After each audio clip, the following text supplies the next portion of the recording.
of our country, fair as it might be, a country of righteousness, where none shall wrong his neighbor, a country of plenty, where evil and poverty shall be done away with, a country of brotherhood, where all success shall be founded on service, and honor shall be given to the deserving, a country of peace, where government shall rest on the will of the people and the love for the common good.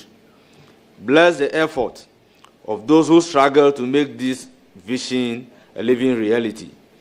Inspire and strengthen our people that they may give time, thought, and sacrifice to speed the day of the coming beauty of Ghana and Africa. Amen.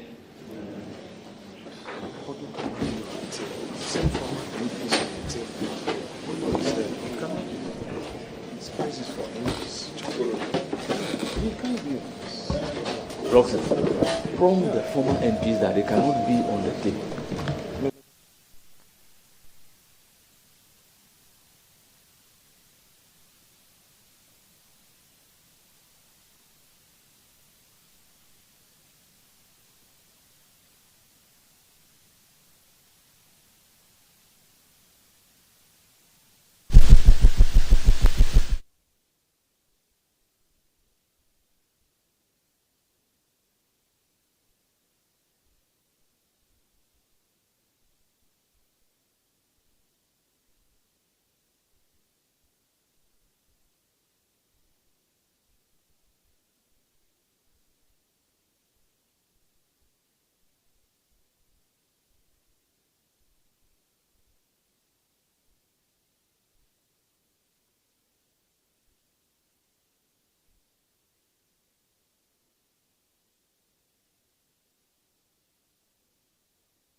May I ask the nominee to take his seat? No problem. There is no pastoral.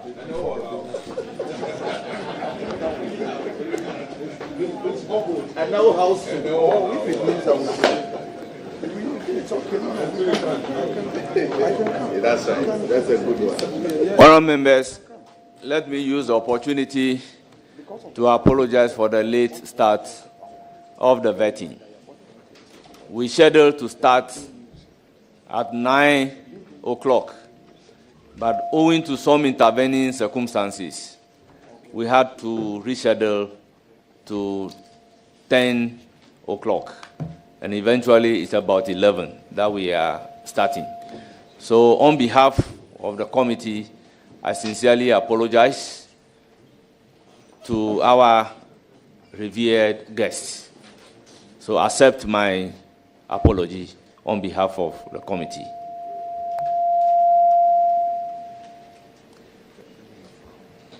Honourable members, the purpose of today's meeting is to vet our nominees, and we are starting with the Minister Designate for Local Government, Chieftaincy, and Religious Affairs.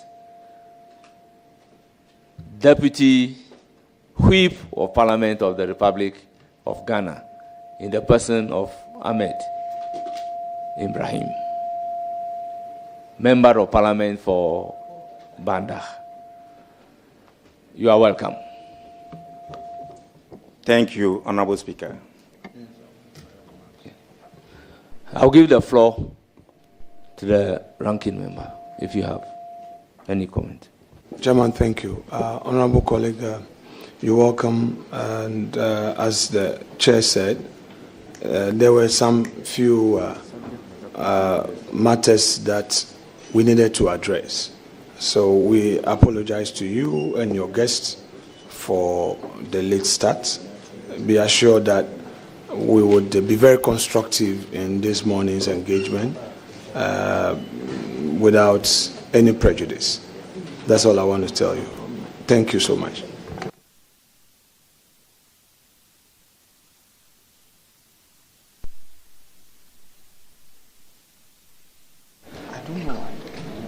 Honourable members, I'll give the opportunity to the nominee to tell us briefly. Clerk, administer the nominee to the oath, and then thereafter he will tell us something brief about himself, and then we can proceed with the questions.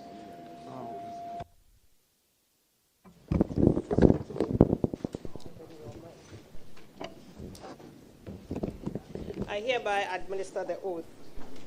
I, Ahmed Ibrahim, Swear by the Almighty God swear by the Almighty God that the evidence I shall give before this committee that evidence I shall give before this committee touching the matter in issue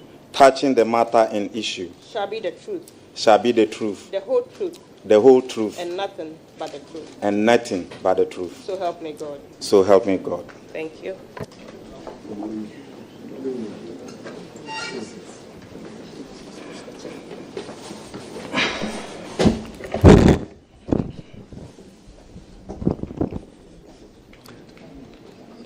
Candidate, tell us about yourself in 2 minutes. Thank you, Honorable Speaker, my distinguished colleagues, Nananom, the leadership of the various faiths. Honorable nominee, you are not addressing Nananum. You are addressing this committee. Chair, and that is enough. Thank you, distinguished leader, for bringing my attention to where I head. Mr. Speaker, as we all know, I am Honorable Ahmed Ibrahim. I was born in Sunyani on 6 May 1974. Had my basic education in Bana. I hailed from Bana Inkro. I attended my secondary education in Sunyani Business Secondary School, A-level in Sunyani Secondary School, University of Ghana for Bachelor of Arts, Political Science with Philosophy, then Institute for Public Administration and Management, GIMPA, for Master in Business Administration, Finance Option. Then certificate course in Institute of Public-Private Partnership at Washington, Virginia, on regulatory impact assessment and cost-benefit analysis. Mr. Speaker, in 2009, 7th January, I happened to be given the privilege to represent the good people of Time as the MP for Time. Then after 4 years, that constituency was divided. Then I shifted to Banda. And since then, I have been, this is my 5th term as a member of Parliament. I was elevated to serve in the leadership of the Parliament of Ghana in 2013. And Mr. Speaker, since 2013, I have been privileged to be the longest serving deputy whip in the Parliament of Ghana. So, Mr. Speaker, these are few things that can be said about me. And because you've given me two minutes, may I bring it here if you permit. Thank you very much. Mesro.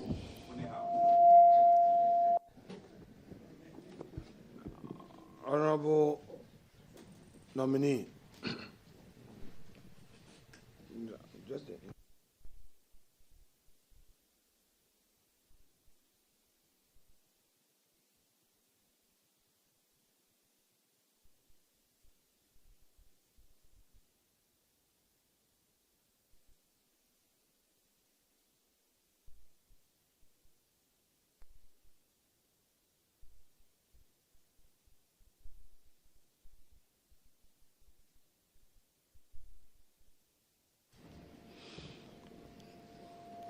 Honorable members, we will proceed to vet the nominee, and I will give the floor to the ranking member.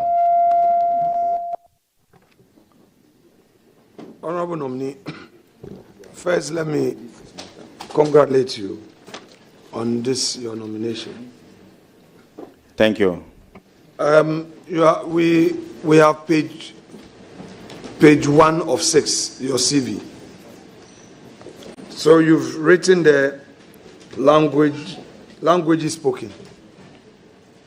English. Can you tell me a bit about the Nafara language?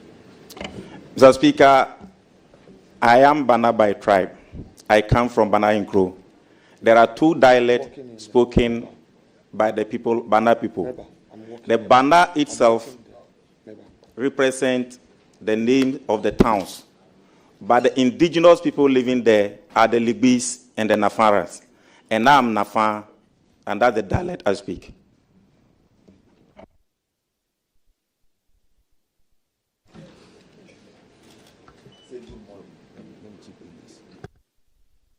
So, Honorable Ranking Member, if you understand the language, speak with him.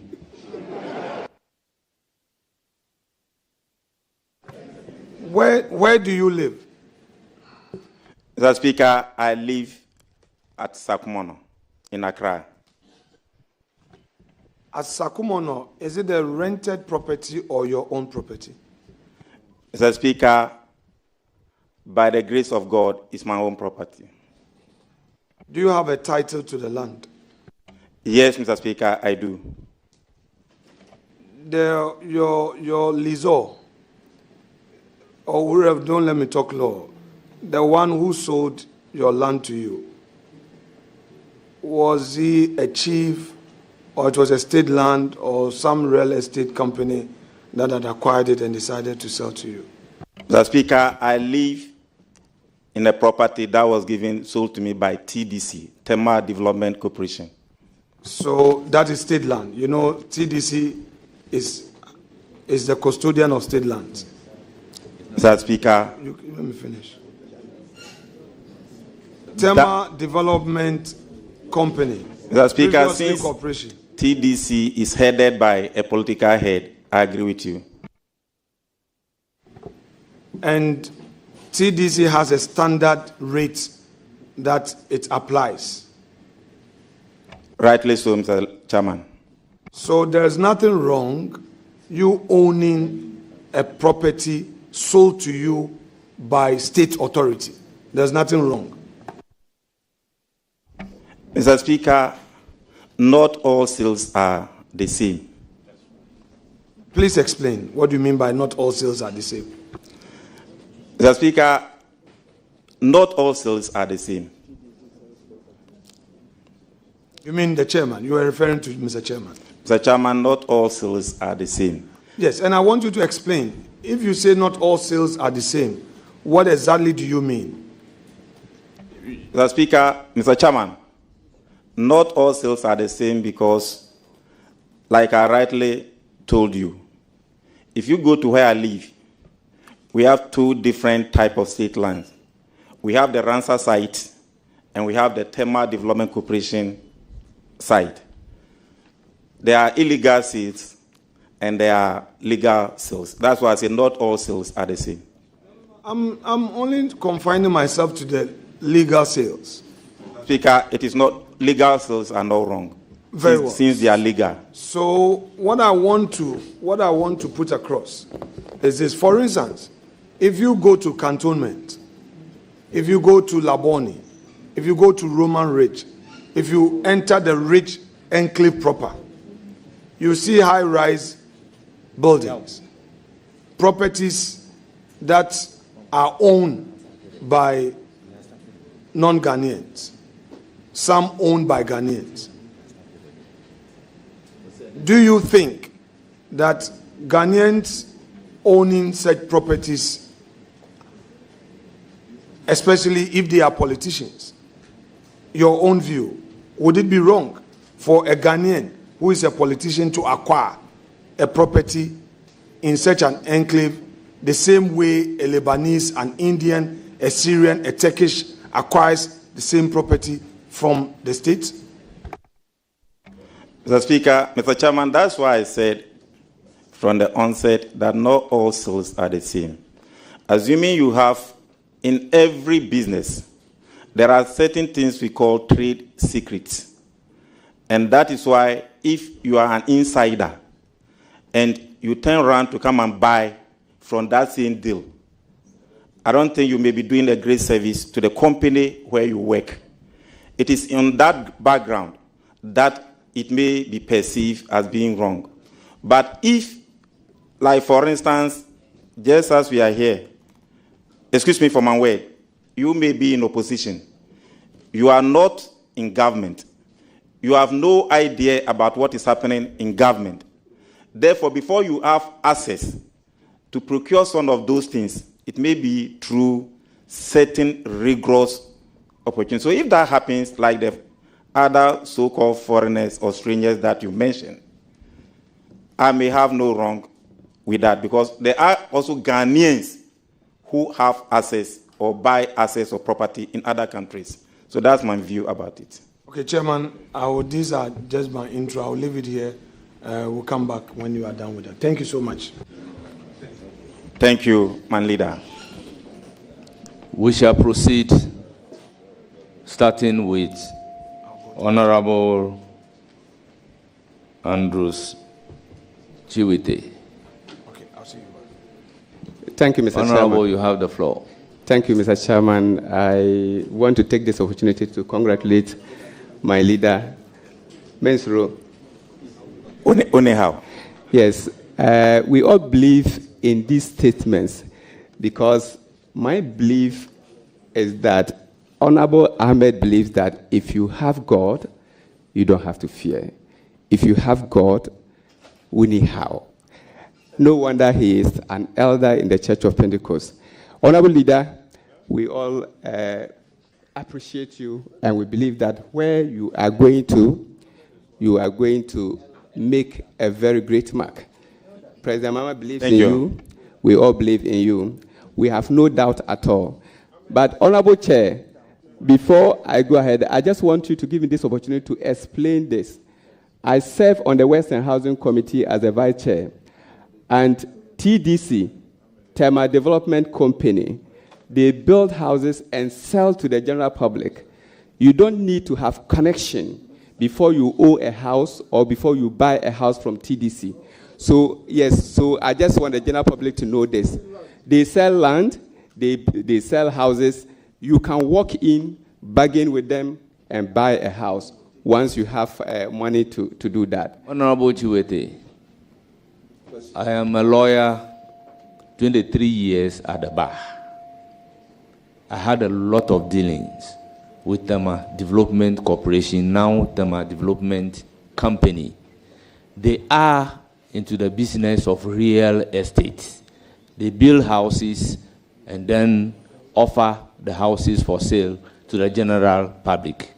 They will acquire land, parcel the land, and grant the same land to individuals who are interested to purchase the land and develop.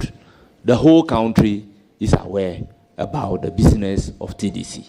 So proceed to ask your question. Very grateful. Honorable Leader, my question is, do you think the Common Fund Administrator should report to the local government minister? Thank you.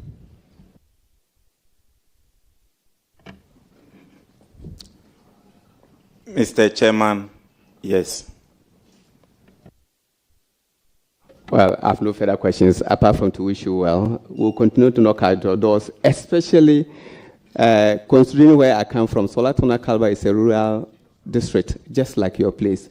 And so I will continue to come there until you help me develop Solatona Kalba. Thank you. You are welcome. Thank you very much. I will now give the floor to Honorable Atta. Thank you very much, Mr. Chairman. Honorable Leader, congratulations. And I know you are going to do an awesome job for us at the local government ministry. Thank you. Just want to... Mr.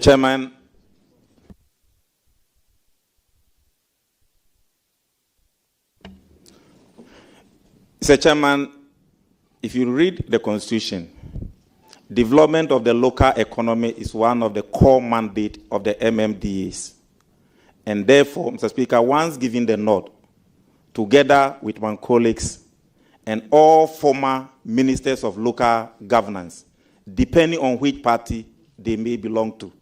We are going to team up together to make sure that we are able to bring strategies and policies to support the vision of His Excellency the President to improve upon the local economy in every district using comparative natural advantages of the various ministries, because they may not be the same. Thank you. Any further questions? Thank you very much. I'll now give the floor to Honorable Martin Ajay Mensah Kosa. Thank you, Mr. Chairman. Let me take this opportunity to congratulate my brother and friend, the Honorable Ahmed Ibrahim. I'm happy for him. He's not too new to this sector, and I believe in his capabilities. I wish him well, and I have no doubt that he would excel. I congratulate you, my brother. Thank you, my very good brother. So let me begin with one major concern within local governance practitioners. It has been the challenge of lack of adequate human resource. And I recall lots of discussions came up. I had the opportunity of leading a process to introduce a bill in Parliament to establish the University of Local Governance and Development. Fair to have it that with the expiration of the life of the last Parliament, the 8th Parliament, the bill could not go through. I'm sure you are aware of this. Would you give us any assurances to this committee and, for that matter, local governance practitioners, that you would, given the nod, consider this all-important issue of critical concern to our local governance process? Mr. Chairman, in fact, the Institute of Local Government Studies being converted into a university, as was envisaged by my predecessor and the past government, was something we all were collaborating to make sure that we do. Unfortunately, time was not on our side, so the bill could not go through. If given the nod, Mr. Chairman, thank God, all the former ministers, like I said, we are all going to team up to work together. And looking at the number of SHS graduates who are knocking on the doors of the few universities that we have in the country, we need more universities. And therefore, it is one of the areas we are going to pursue. So, my brother, you are rest assured, your labor will not be in vain. Thank you. Honorable Chair, my second question is again on another critical issue within the sector, and it has to do with adequate resources in running the MMDAs and agencies of the ministry or within the sector. Aside the traditional statutory releases that government sends to the MMDAs, would you have any plans of initiating other means of enhancing revenue generation for development within the MMDAs? And then give me one or two examples of what initiatives you would want to put across. Mr. Chairman, thank you for the good question that has just been asked. There are many challenges in the ministry, just as my brother has identified. And therefore, anything that will be done to improve upon the resource base of all the MMDAs is something that we are going to work towards. But, Mr. Chairman, just as I said, we'll work together to improve the local economic development of the MMDAs. And I said, based on their economic comparative resource endowed advantages. But, Mr. Chairman, from the day since 2009, ever since I entered this chamber, Minister of Local Government upon Minister of Local Government have all been complaining about one critical thing, and that is property rate. We happen to visit about 154 districts, of which myself and the committee members embark upon. One critical area that we can do, the low-hanging fruit, to make sure that we improve upon the funding of the MMDs is property rate. So if my brother is asking of just one or two examples, the first example should be property rate. And Mr. Chairman, we were in this house when the budget was passed and property rate was centralized, taking that core function from the MMDs. The central government could not do it, and therefore it was later suspended and given back to the MMDs. So when giving the nod, it's an area we are all going to collectively come together. My brother, thank God you are still in Parliament. And one of us is being posted to the Minister of Finance, if approved. The current majority leader who is going also understands revenue generation very well. And the potential of property rate, what it can give to the MMDs. Mr. Chairman, this is one area that we are all going to work towards. And if all former ministers come on board, practitioners come on board, MPs come on board, together with chiefs, now that the various chiefs and traditional authorities are going to be members of the district, I don't think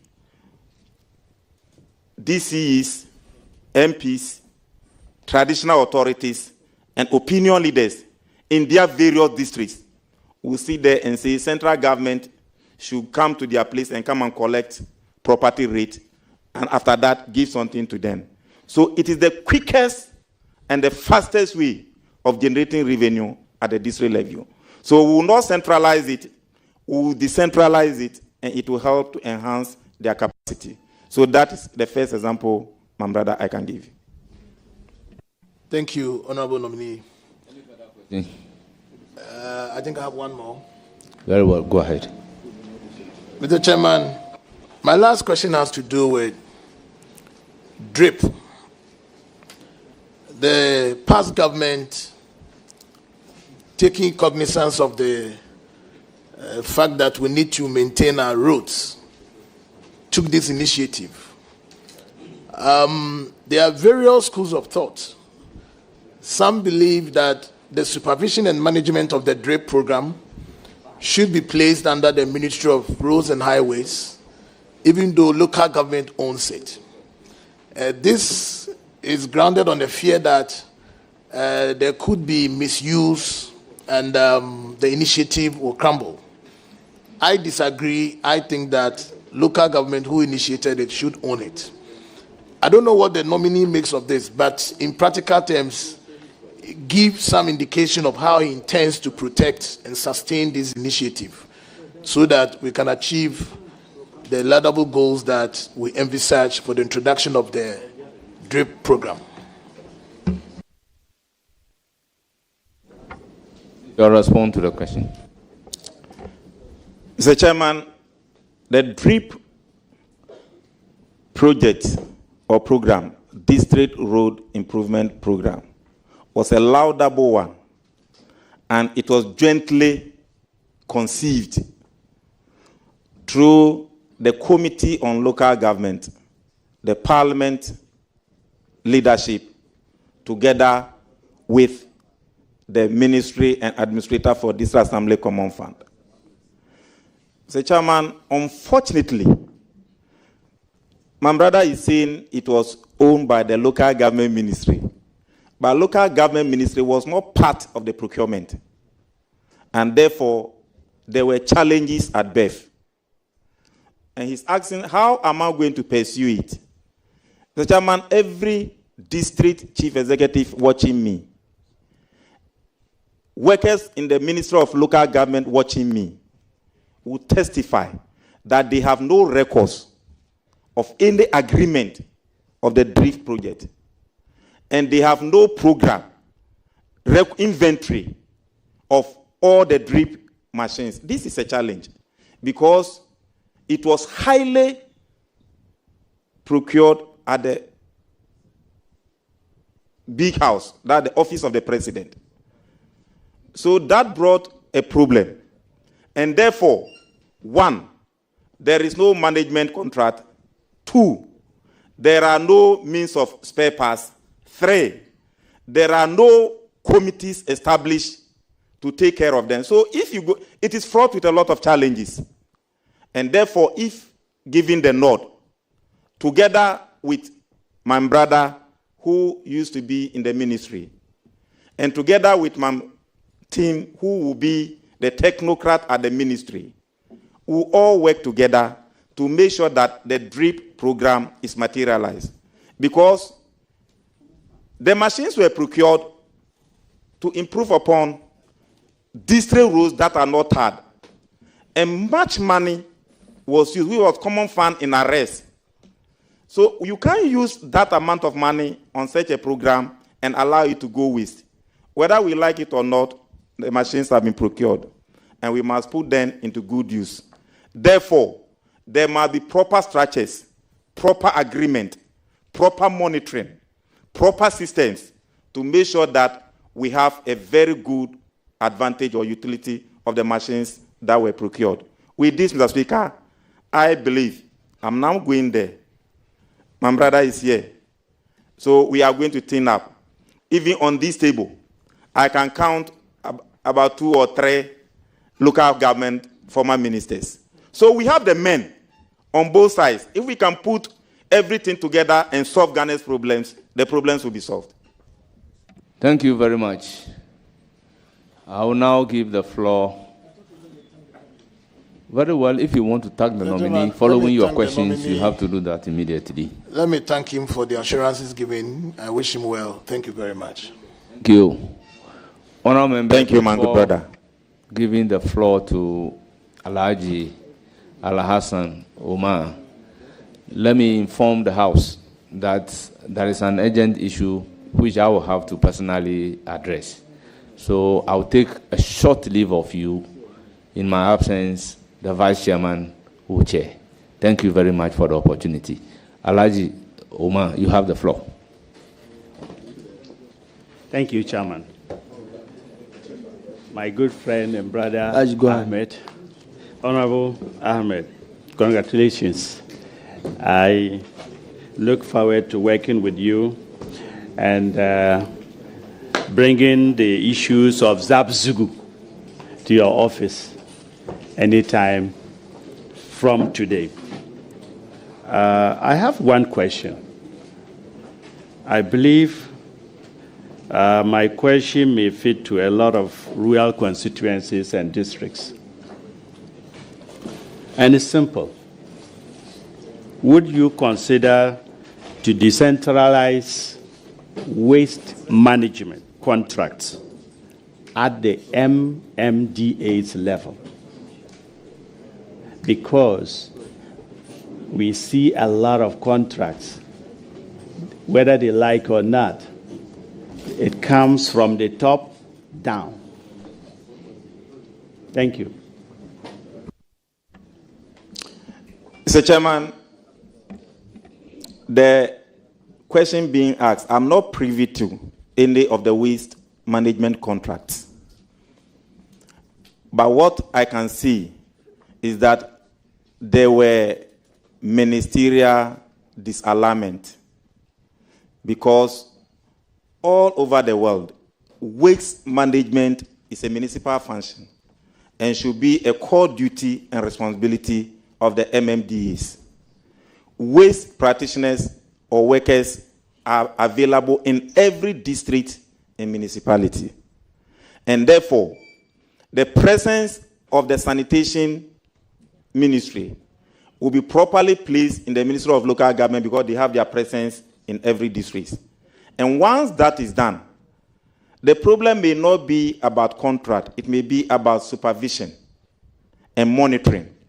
So if the sanitation department of the Ministry of Local Government and Rural Development will be strengthened to make sure that they are able to do proper and effective monitoring of sanitation issues, the problem can be solved.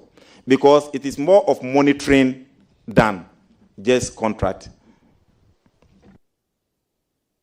Thank you. I wish you well. Thank you, my brother. Thank you very much. We now have Honorable Muhammad Shaibu.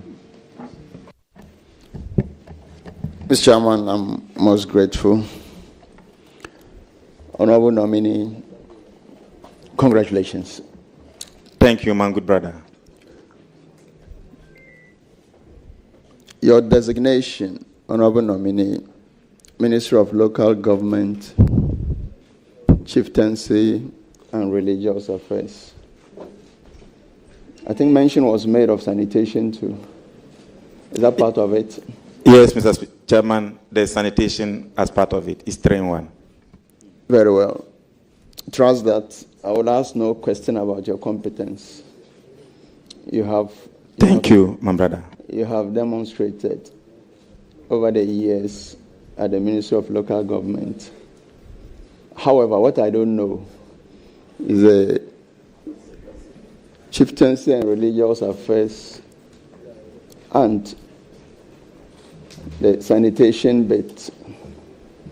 Already we know that one of the biggest ministries is the local government. If we add Chieftaincy, Religious Affairs, and sanitation, it makes it even bigger. Tell us your take about that.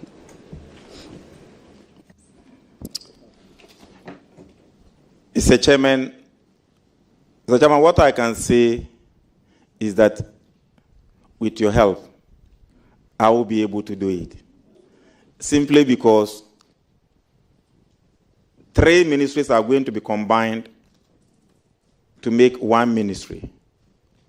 It now becomes structural realignment, where coordinators will be positioned at the other ministries that are being brought together with the local government ministry.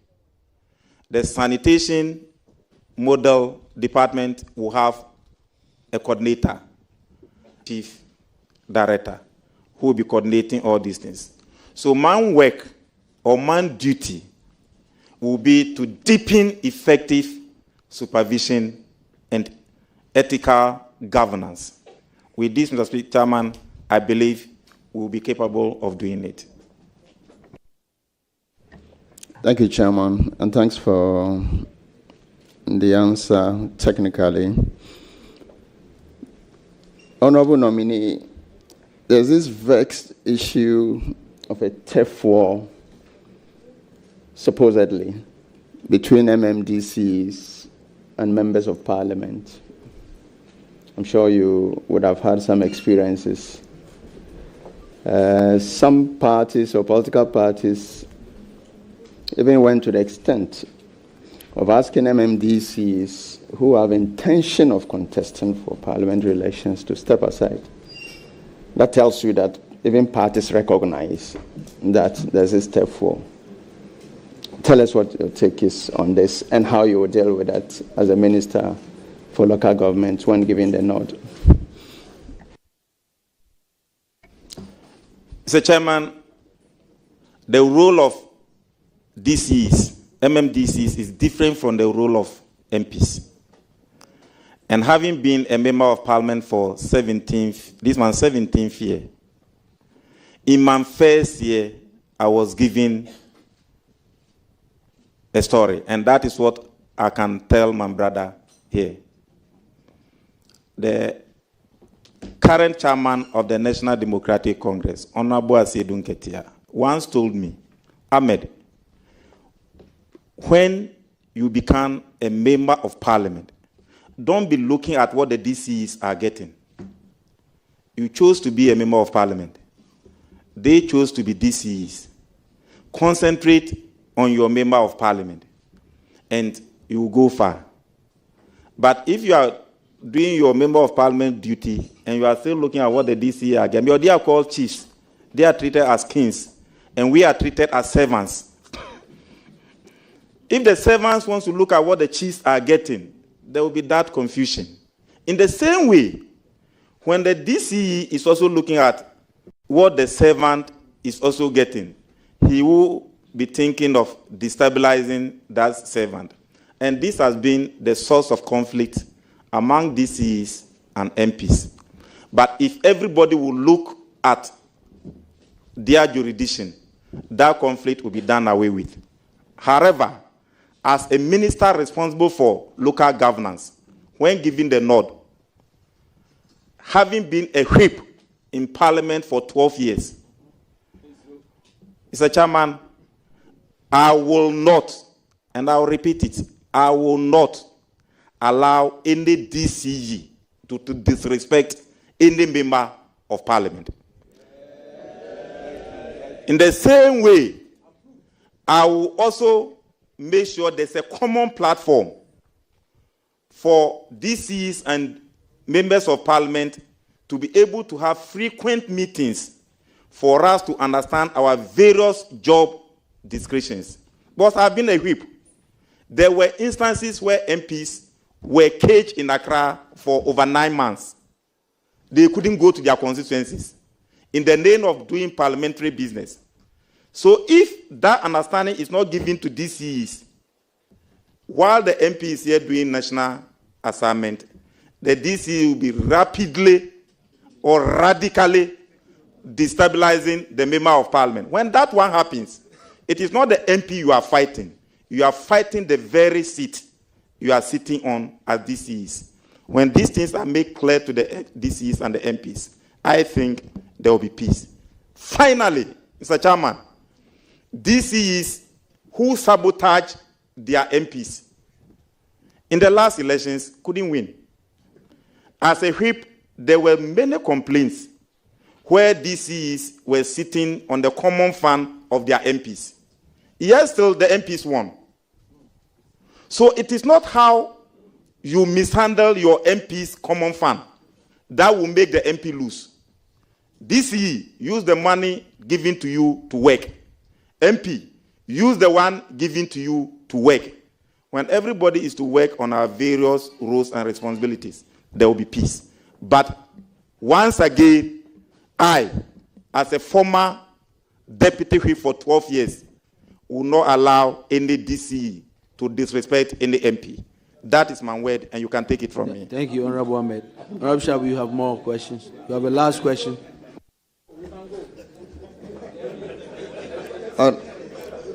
Honorable nominee, I can see that members of Parliament seated here and those listening to you have an impression that there's going to be some fireworks, and the positive one, of course, in their favor. Thank you. My last question has to do with DRIP. Your predecessor is here. He mentioned DRIP. And can you tell us who procured those equipment? In whose name are they procured? Are they assigned directly to assemblies? What's the actual mandate? It's a chairman. Those times, the initiative, and if I'm to go deep into the DRIP, we may even sleep here.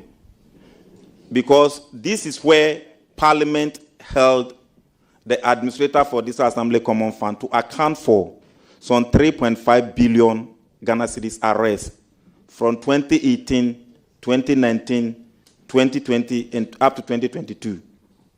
So it was that money, arrest, that was supposed to be given to the administrator to procure the machines. But Mr. Chairman, you and I will agree with me that when the machines were about to be procured, the Ministry for Local Government was not involved. They were procured at the office of the President. And as I speak to you, not all the money has been paid. The contract, when given the nod,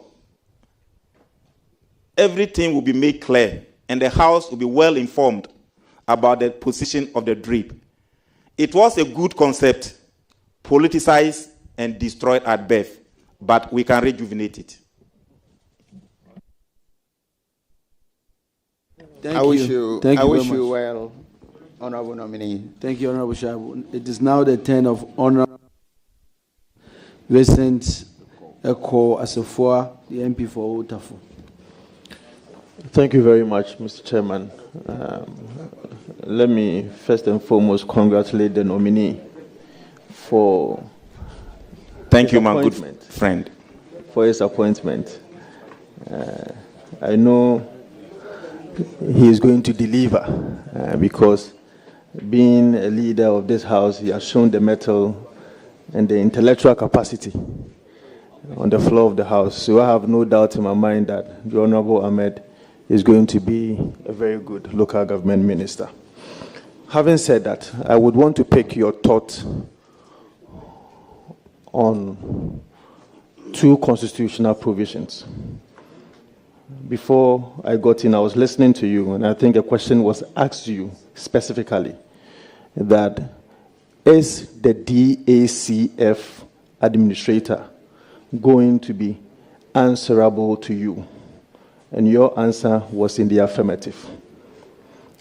In view of that, if you could turn your constitution to Article 70, if you have your constitution, you could turn it to Article 70 of the 1992 Constitution, 70C, which reads, that is, appointments by the President. The President shall, acting in consultation with the Council of State, appoint, the C is the District Assembly's Common Fund Administrator. If you also turn the same Constitution to Article 2524, which also reads that there shall be a fund to be known as the District Assembly's Common Fund, therefore says that there shall be appointed by the President with the approval of Parliament. So, one constitution giving two different ways as to how a District Assembly's Common Fund will have to be appointed. Administrator will have to be appointed. One, it says that with consultation with the Council of State. The latter says that with the approval of Parliament. So, since you are saying that the District Assembly's Common Fund Administrator is going to be answerable to you in the event that you are called upon by His Excellency the President to give an opinion as to how this appointment will have to be done, what is going to be your take on this? The nominee can answer, but I think from what you've read from the Constitution, I don't see any inconsistency. The President must appoint in consultation with the Council of State. Chairman. I'm coming. I will, but I'm the chair. I'm the chair. 10 of your mic, please. Yes, I know, but the chairman has views, and I have to express them. And so I believe that consulting the Council of State and getting Parliament to approve is not inconsistent. But nominee, I think you can answer that. Thank you, Chairman,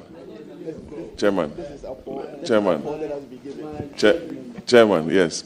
My church member, Chairman. You must catch the eye of the chair. I know. You have not caught my eye. Chairman. Honorable Ahmed, go ahead.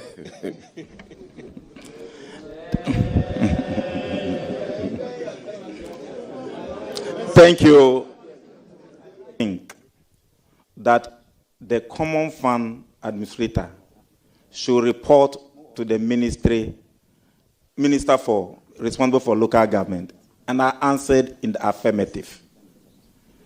But the question was not in reference to the position of law. If it comes to the position of the law, the Chairman,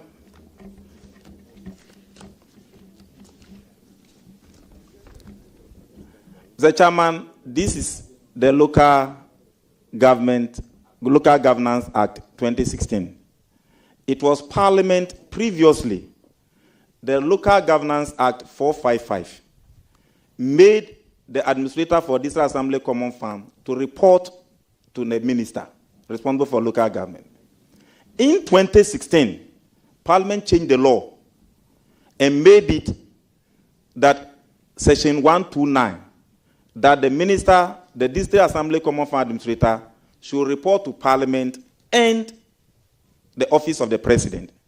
And that is what brought a turf war between the two.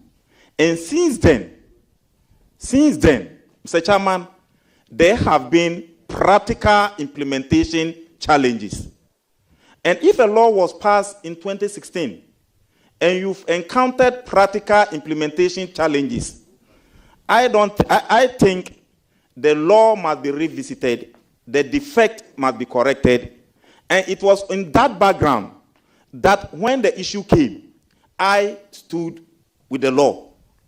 And I told the minister responsible for local governance at that time, you brought the law and amended it. If you now think that the law is giving practical or implementation challenges, let's go back to Parliament and amend the law. So the answer I gave was in connection of how the cure can be given. Because one, during the law was passed in 2016. Honorable Hajia Alima had challenges. Honorable Damboche had challenges.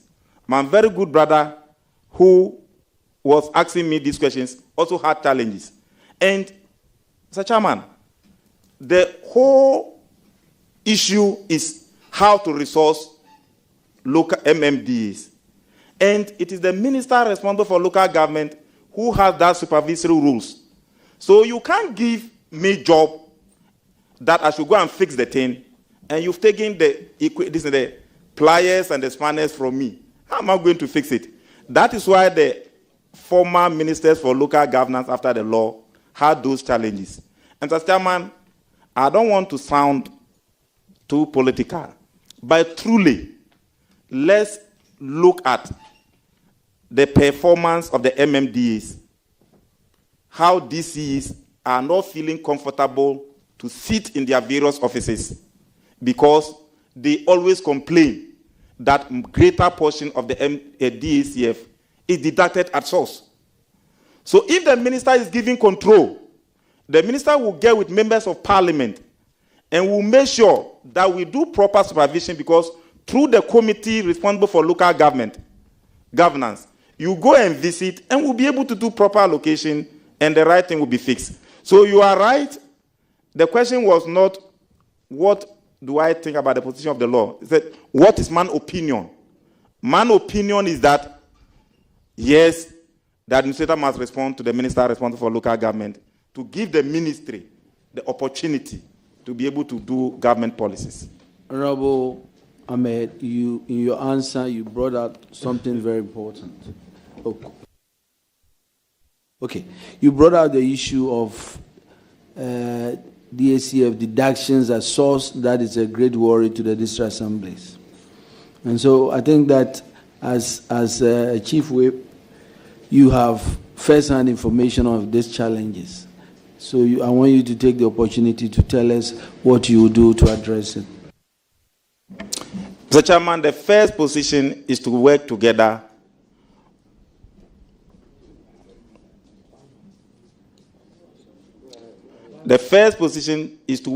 with Parliament, because the approval for the formula for the disbursement of common fund is done by Parliament through a committee of the whole. And thankfully, the person going to be responsible for finance is a former leader of this House who used to champion the releases together with me. And your good self. So this is something that man leaders, including you, used to do. And we are going to deepen it. Honorable Sefwa, do you have any follow-up? Yes. Well, unfortunately, I didn't get the answer that I wanted to get from my honorable friend, the nominee.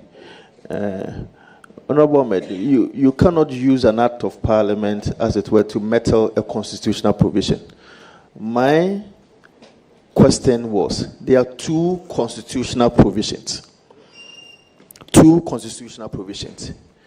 Those constitutional provisions is determining how one appointment will have to be done. Article 17. Honorable Asofwa, you asked the question. The honorable member has given an answer. That is his honest opinion, he said. So that's why I asked you, do you have a follow-up? So, no, if you don't have a follow-up, then I wanted to pick his opinion about if there is an opportunity for him that has been given to him by His Excellency the President as to how such an appointment will have to be done. My question to him is he going to advise the President to take the route of Article 70 or take the route of Article 252? Or he is going to also prefer to the President that, okay, now that there's a Constitutional Review Committee, you think that even after the appointment, this is the position that I want to take. So, I just want to take his opinion in the event that he's asked as to how this appointment will have to be done, taking into consideration. Thank you, Mr. Chairman. Mr. Chairman, my answer was that my opinion was sought, and I gave my opinion. The question my very good brother is asking is the position of the law. But like he has rightly answered, I answered by saying that together with Parliament, we are going to amend the necessary laws. And then amending the necessary laws, it is not the minister alone who is going to do it. Truly, there's a Constitutional Review Committee, like you have rightly said, and which is going to deal with the Constitution. But I just wanted it to be made clear that there have been implementation challenges. And those implementation challenges must be addressed. Addressing them will be amendment to the various laws regulating the appointment and the functions of the administrator for this Assembly Common Fund. So I take it on board. Right. Thank you very much, Honorable Safua. It's not the turn of Honorable. I have other questions. I'm supposed to have 3 questions. Well, I asked you, and when you were starting, I'll give you a chance. My second question to the nominee is, with respect to election of MMDCs, I just want to pick your thought on that. All over the world, there seems to be a certain approval or some amount of unanimity as to election of MMDs. In Ghana, we don't have it that way. Mr. Chairman, can you protect me? I'm receiving bows from all over the table. Please let the honorable member ask his question. And so, 1, do you agree to the fact that we should allow MMDCs to be elected? These are the questions I want to ask. Mr. Chairman, 1. The second question is, I disagree that it must be done on partisan basis. And that is the bone of contention, be elected on non-partisan basis. And you said they must be elected on partisan basis. Ghanaians to... Thank you, Mr. Excellency, the President of the local economy. And as a former MCE, one thing that happens mostly is that there are a lot of leakages, MMDAs, to ensure that there will be blockage of leakages of revenue mobilization. Thank you. Revenue generation channels. And therefore, the first solution will be to digitize all revenue generation we must governance where chiefs in a particular jurisdiction, 2, revenue generated by to the man. I think not be a one-man job. It must be a participatory service in nature. Thank you very much. Go ahead, please. Thank you, Chairman. Honorable Leader, I want to find out from you if you will consider recruiting more revenue collectors to support in revenue mobilization. I speak as a typical example, citing my municipality, the Adikotopon. It's a big place, and I believe the revenue collectors there are not enough. The Chairman, having been a long-standing member of the local government committee, there was a particular exercise where we embarked upon a field work to go to the various MMDs and identify annually. The chairman to revenue staff is more than the amount that is used to pay them. Most of the assemblies. And this was one of our fundings. And therefore, a lot of recommendations were given. And I think the report was taken on the floor of Parliament. And the records lay. In that report, as seated in Accra, in most of the MMDs, waiting to get financial clearance from the Minister of Finance, the side of personnel, and those who will be so hard-working, national service time, may be recommended. Those measures are the various assemblies. Because once you goes and become, excuse me to say, used to work as hard as in that. You have the last question. Your capabilities, and I know you are going to work well as the Minister Designate for Local Government, Chieftaincy and Religious Affairs. And I trust that you enjoy the peace that we are enjoying. And I believe that with the Chieftaincy institution, you are going to keep an eye there, and whoever will represent you on that front will give you proper reports so that wherever there are issues, we'll be able to resolve them. On this note, I want to congratulate you again, and I wish you all the best. Thank you. Thank you, my good sister, Honorable Rita Odolesoa. Thank you. It's now the turn of Honorable Patrick Yaoboama. Thank you very much, Chairman, and congratulations to my good friend and brother, and Eddie Obiensru. Anyhow, thank you, my good brother. Thank you. Ahmed, I can see a lot of prominent chiefs behind you, and your portfolio includes,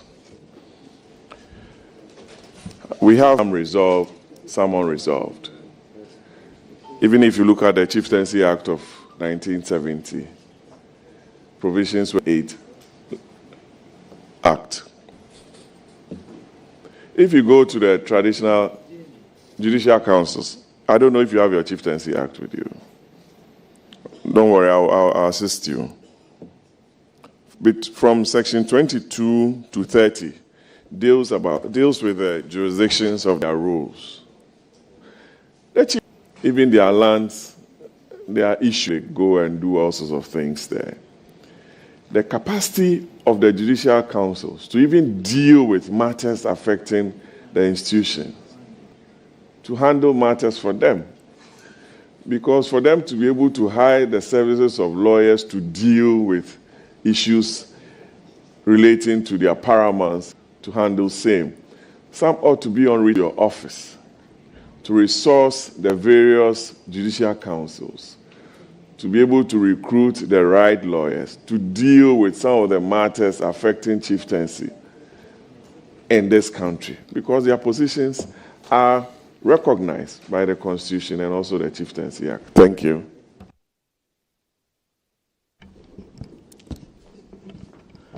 Thank you, my very good brother. This is a very sensitive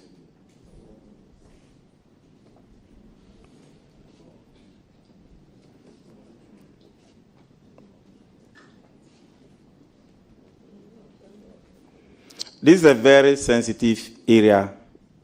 But as you have asked, it was one of the concerns of the chiefs. In the first place, our distinguished and revered chiefs earn their place by birth. And therefore, as one of our recommendations or suggestions, thank God the chieftaincy ministry is now being merged. It's now taking its rightful position with the Ministry of Local Government and Rural Development. What we are going to do is to consider, liaise with whoever becomes the Attorney General, and look at how best the Attorney General, together with our revered chiefs, can work together to improve upon the conditions of the lawyers of the Ministry of Chieftaincy and Religious Affairs.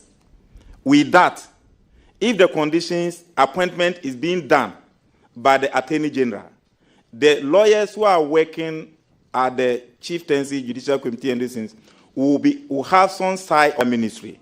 In that way, Mr. Chairman, I believe it will help to retain good and qualified lawyers to support our chiefs.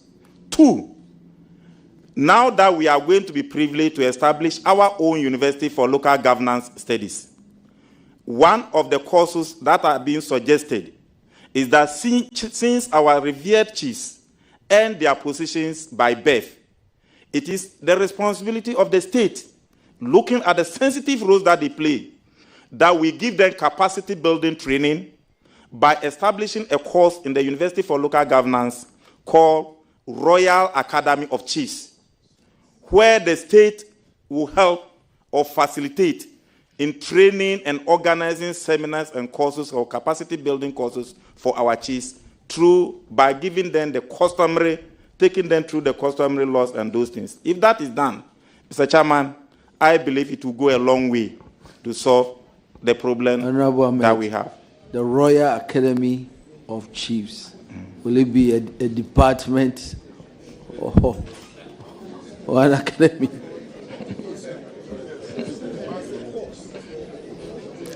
Mr. Chairman, we have University of Local Governance Studies. This lawyer, but when it comes to law, our lawyers will tell you that when it comes to customary issues, they need to be given special touch. And this called Royal. Honorable nominee, welcome. Thank you, my good friend. And congratulations. In other words, for us to bring you have intentions to run a formal program for our chiefs and queen mothers. Exactly. Brilliant. Thank you Exactly. very much. And thank you for adding the queen mothers. So, Honorable, please go ahead. Smart Ahmed. Ahmed, let me turn your attention to your party's manifesto. On, I think it's paragraph 6.31. Your intentions to upgrade. You have not been nominated. You can't sit there and ask questions. Rocks in the Fiamepo. Page 181 of 200. You are proposing to set up, to implement the plastic waste recycling fund under the Customs Excise Amendment Act. Proposed formula and its distribution. Because I'm sure you are thinking in the light of the DACF formula or the GET fund because this is what you call the baller tax that you spoke against. And now in the manifesto, you are thinking of coming out with a formula under your waste management program, solid waste management. All under the jurisdiction of the Minister for Finance. Now that all the taxes are being considered and being realigned, so if you can give me the benefit of the doubt, let's wait for the Minister for Finance to bring the budget latest by next month or next 2 months. Then we'll see the way forward. Once this, for now, it is a policy. Once the calculations and the things have not yet been done, when the Minister for Finance bring it, you and I are here, and we are going to work together to know what to go into it.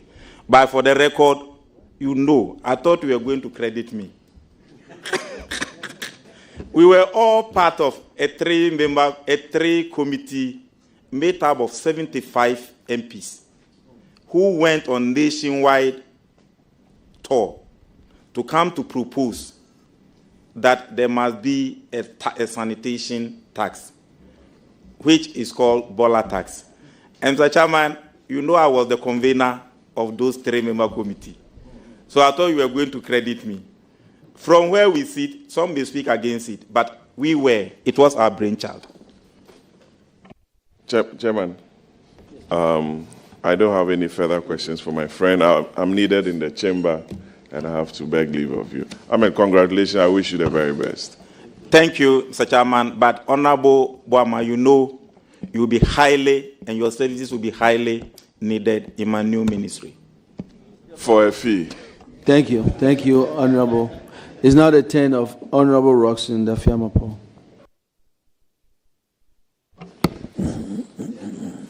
Chairman, thank you very much. Chairman,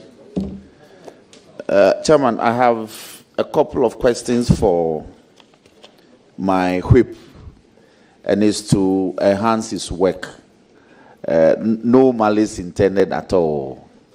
Yet, so let's make progress. The key issue for members of Parliament, Public Accounts Committee for 8 years, I've come accustomed to the peculiar problems of the Assembly in carrying out their mandate. It's in respect of the late releases of their share of the common fund. And as the sector minister, if this persists, we are going to be bedeviled with this. What innovative means would you deploy to ensure that there are regular releases of these funds to the various assemblies to carry out their mandates? Fan, you and I know that in the government, that place with the release, timely release of this Assembly Common Fund to the MMDs pays the consequences. In 2014, the NDC couldn't pay the third quarter. I was a deputy whip. We spoke about it. We lost the 2016 elections. After that, it was paid. In 2024, the current government also delayed in paying the third and fourth quarter. He also paid the price. And after losing, he has paid. Whether you win or lose, you pay it. So a government that is in power and you want to win your elections, you must pay for your DCEs to work. If they work, the electorate will be happy and they will vote for you. So I'm not going to keep my mouth shut because I'm the minister responsible for local governance. I will continue to work as I used to work when I was a whip and when I was a member of the local governance committee, and make sure there is timely releases of those funds. Thankfully, the person I used to do the work together with, and that was the minister responsible, is now going to occupy the high office. Understands he is a 5-time member of parliament. To make sure the monies are released. Secondly, Mr. Chairman, you asked in connection with the person who sits at the office of the administrator for this Assembly Common Fund. That is going to be a crucial consideration that we must all take due cognizance of. If you consider the role that such a sensitive office plays, the person who occupies it must be a person that will be vetted by this very committee. And it is for that reason that article, the Constitution is clear that this committee must not only vet the minister responsible for local governance, but you must also vet the person who is going to be the administrator for District Assembly Common Fund. So whoever is going to sit there will come before you for vetting. And I believe this question, when he comes, it must also be made clear to him or her. Beautiful. Now, one problem that the Public Accounts Committee also got confronted with as a result of the Auditor General having to flag it year in, year out, is the issue of the deterioration of assembly offices. A lot of our district assemblies, the structures are in a state of disuse. And it's a problem. They are unable to raise the necessary funds to undertake early renovation. And so as the years roll by, the structures falls into desuetude, as lawyers will say. Your ministry, so these are the existing problems. desuetude. That's a law term. Disuse. Go ahead. So these are the existing problems for your ministry. How are you going to tackle this with alacrity so that the assemblies, they operate from very good environment, so to speak?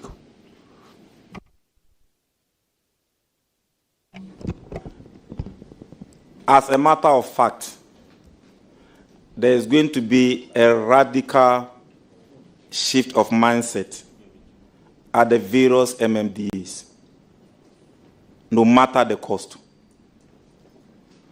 I can build a whole district. You cannot be given one building, and you say that within that district jurisdiction, they cannot maintain that one house. I totally disagree. So what we can do when giving the nod is that if you're a district chief executive, that is a fact. 2, DCs are not protocol officers. They are local economic development agents. You cannot be sitting there waiting for Accra to bring you money. Local governance. Former chief directors responsible for local, they are all going to be consulted. When it comes to local governance, we have the Honorable Joseph Yelichre, the Honorable Ofusuan Pofu, the Honorable Oponfoso, the Honorable Matiaje Mensah Kosa, the Honorable Damboche, Haji Alima. We have a number of former ministers for local governance. They all wanted to do something small, they couldn't complete it. The same way, we have former chief directors. They all wanted to do something, they couldn't complete it. We will practice what we call administrative continuity. We'll bring all those people together in an informal way so that the nation will benefit from the opportunity that they were given when they were in office. There are little things that we can do, and I believe there will be a change.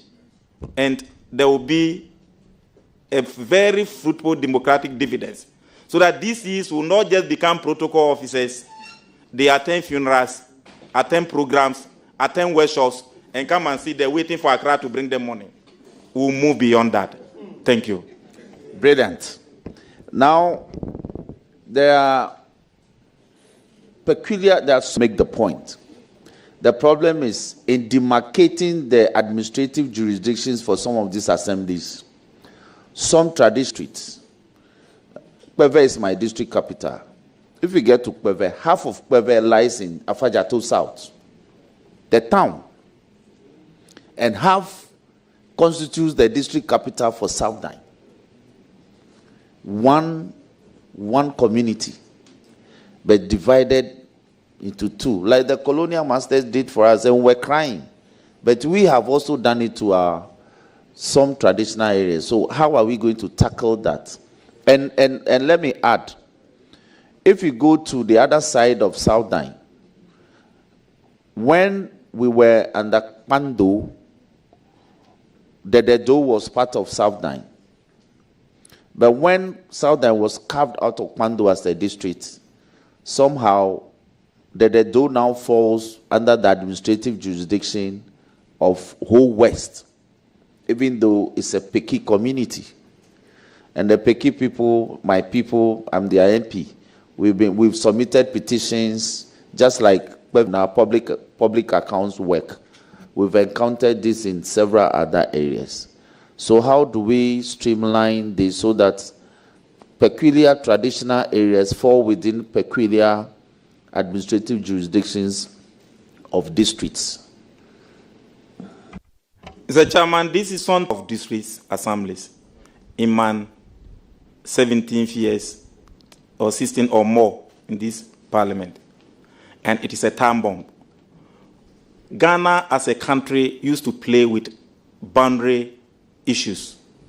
And it was not until 2010 that being a member in this house, when we had critical problem with Cote d'Ivoire, that we formed the Ghana Boundary Commission.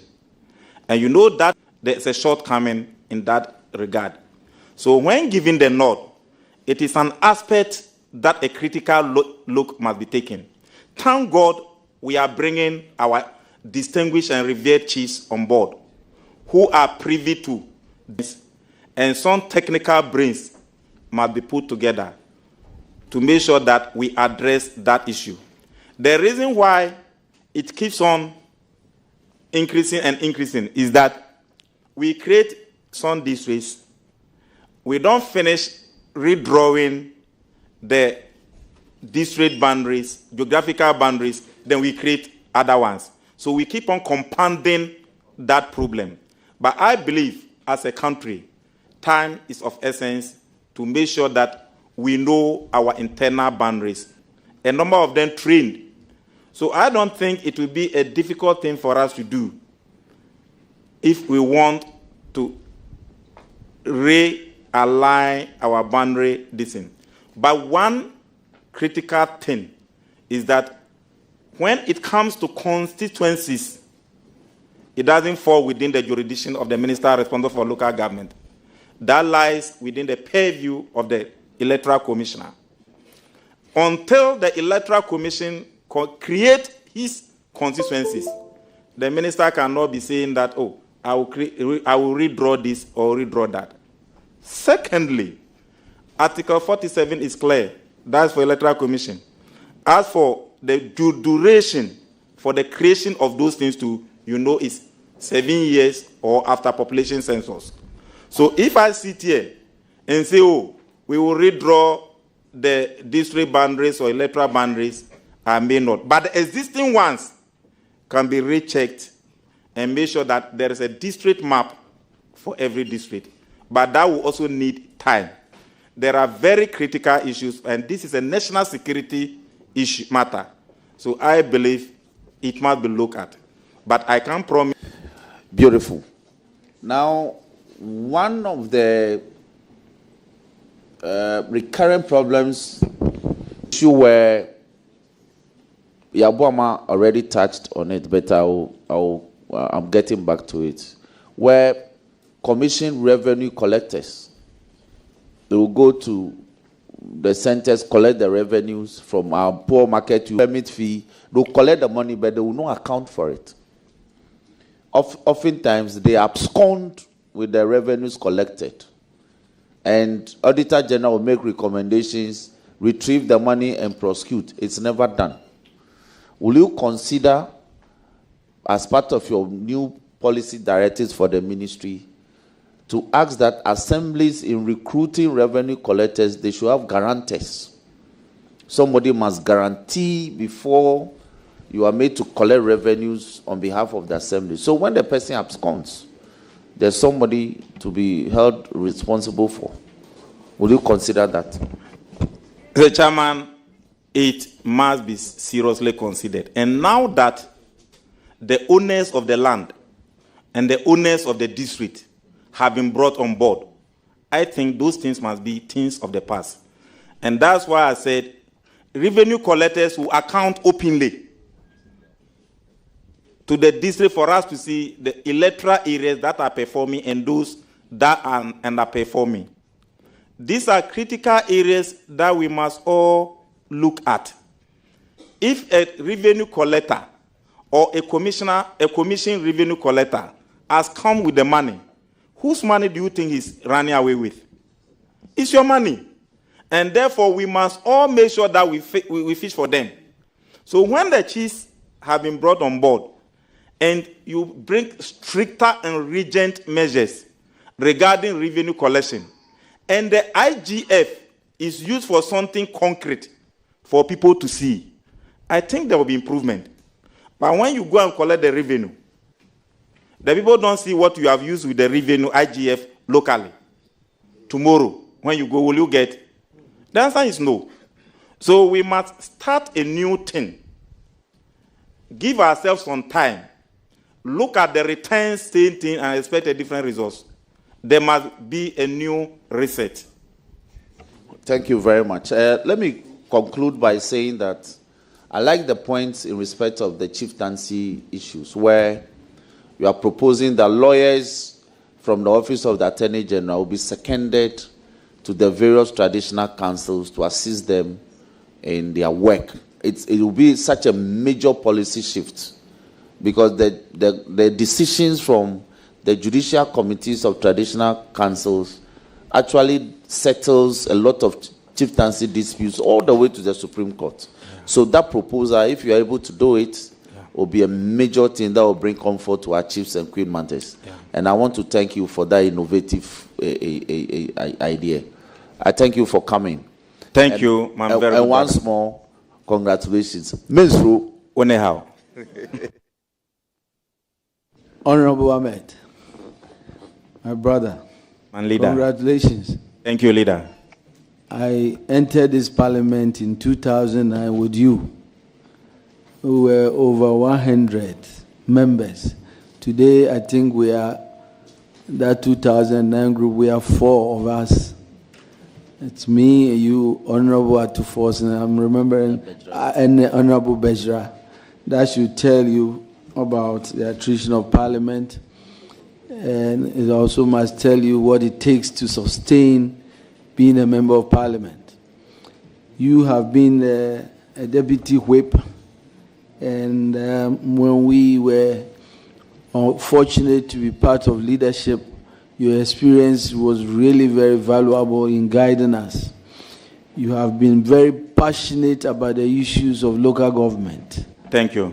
And so there is no doubt in my mind that you are going to be very successful as a local government minister. Now, what is exciting about this new role, and that brings me to the very important question I have for you, has to do with the role of chiefs. You know that chiefs has been really the governor has been with the chiefs at the local level since the beginning. And so when we started going this part in democracy, I think that what has always come up has to do with what we can do to really get our chiefs involved in local governance. This ministry, I'm sure, has been put this way for a purpose. Can you share with us some of the things you would do to really get our chiefs to be active at the local governance level? Thank you, man leader, and my very good brother. There are so many things we do together with our chiefs. Mr. Chairman, you are not far from right when you said traditionally our chiefs used to be the development agents and leaders in their various jurisdictions until the modern governance came. So the merger or the fusion of tradition, Mr. Chairman, there will be a common interface, not only with chiefs, traditional leaders and modern leaders, traditional governance and modern governance, but together with one other sensitive area, that's our pastors' leaders, who I always describe as eminent social capital in this country. More often than not, we tend to overlook their effort. But until we bring their culture as part of our development culture, we will not get to the destination where we are going to. Because we have professors who are pastors, professors who are chiefs. Wherever those people are posted to, the DCs and the MPs together as in the development forum, they will be able to identify the basic needs of those jurisdictions. And Mr. Chairman, with a little push from the center, most of these problems will be solved, rather than allowing only the DCE and saying that he is the overall president representatives and everybody is waiting for him to do something for them to see. That is why we were not going at the speed that we were expected to go.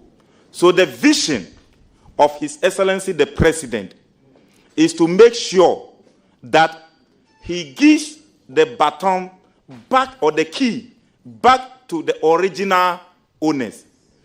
He is not saying that I'm going to do away with DCEs, but he has recognized the development contribution of our traditional authorities and our faith-based leaders. And that is why he's merging the two. So I practically understand it, and I'm going to build upon it. That is one effective thing that we are going to do. Thank you, Honorable Ahmed. Thank you, a lot of Leader. issues I have. I'm just going to mention them.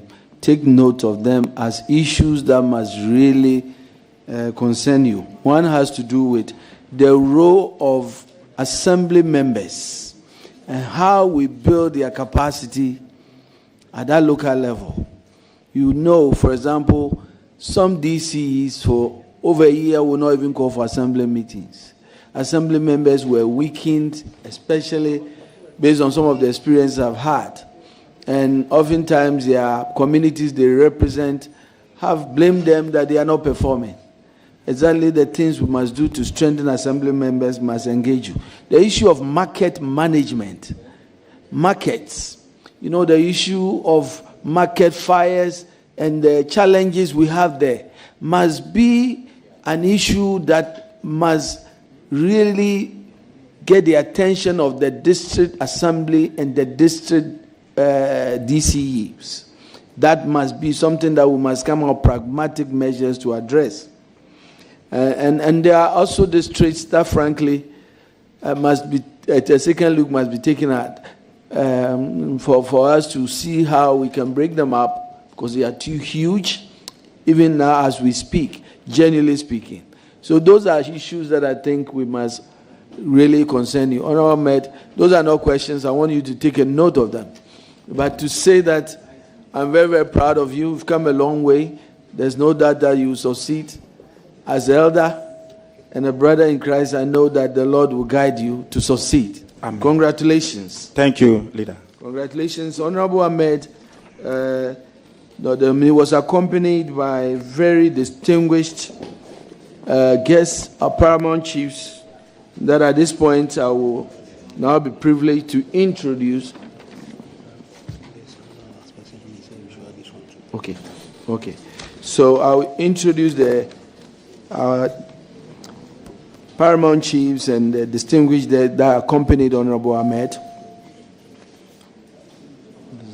What is this? His Royal Majesty.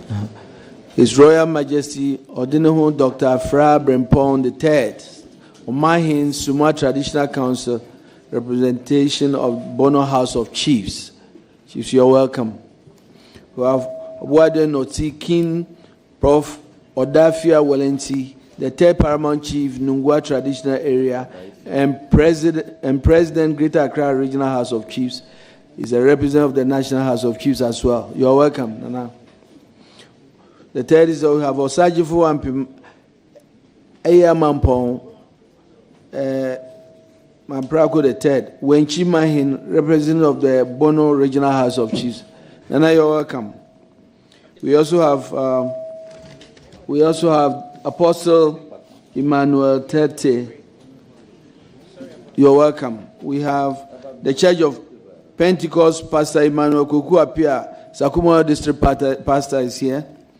Ambassador Kwajo Nyamichebafo, Honorable, my former regional minister, you're welcome. Ms. Gifty Ibrahim Ahmed, Madam, thank you so much for all the support. Nana Libi Watiu Banda Traditional Council representative, you're welcome. We have Nana Jato II, Kwadaso Banda Traditional Council, Nana, you're welcome. Nana Pe Abuatia II, Bamuhini, Banda Traditional Council, you're welcome. Nana Kaka Bakon, Banda Traditional Council. Nana Hanteli Obrempohini, Banda Traditional Council. Ahaji Sunkwa of Kumasi, you're welcome. Awulai Angamatu Ajan, of Mahini of Jura Traditional Area in the Zima East area. Nana, you're welcome. Nana Etia Kradi, the second chief of Jura Banso in the Zima area, my own area. Nana, you're welcome.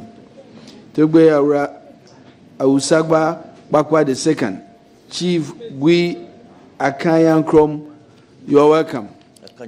Akanyakro, okay, you're welcome. Hajia Ramata, Mom, God bless you.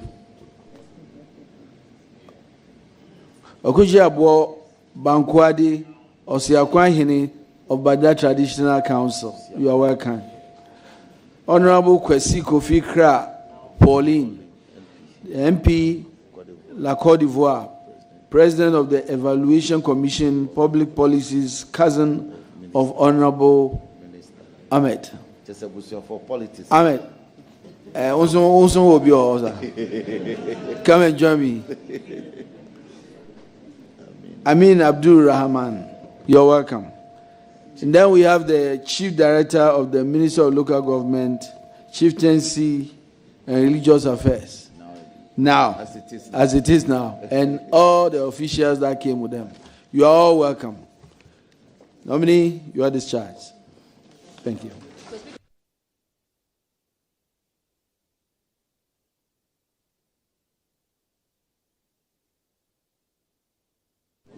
Yeah, colleagues, we will break and we will reconvene late this afternoon. Oh, we also have Sunyani Secondary School. All students who came and some officials from Sunyani Secondary School. You are all welcome. Colleagues, there will be a break. We will come back after Parliament adjourns. I thank you very much.